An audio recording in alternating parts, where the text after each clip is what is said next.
Кітап рухани сарқылмас қазына. Гаухартас повесі нәзік сезімнің символы секілді. Гаухартас Дулатус Исабековтың 25 жасында Мәскеу түбінде әскерде жүріп жазған тырнақ алды туындысы. Ал повестің жазылуына сол жақта жүріп радиодан естіген Бибігүл Төлегенованың орындауындағы халық әні түрткі болған. Шығармада қарапайым ауылда тұратын қазақ отбасының тыныс тіршілігі суреттелген. Гаухартас шығармасы ағайындылардың екі түрлі тәрбие алуының нәтижесін көрсетеді.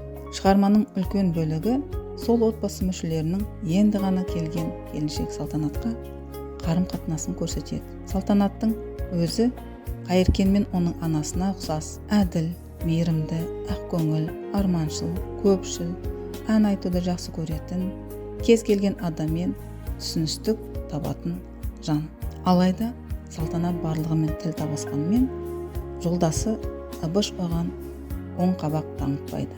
Соңында барлығын іштей білдірмеген Салтанат жүрек ауруынан қаза табады. Ыбыштың өз қателігін кеш түсінеді. Ал осы шығармадан қандай қорытындыға келуге болады? Менің ойымша, адам қандай болсын тәрбие алса да, өз бақытын қадірлеу керек. Салтанат Ыбыштың адал жары болды.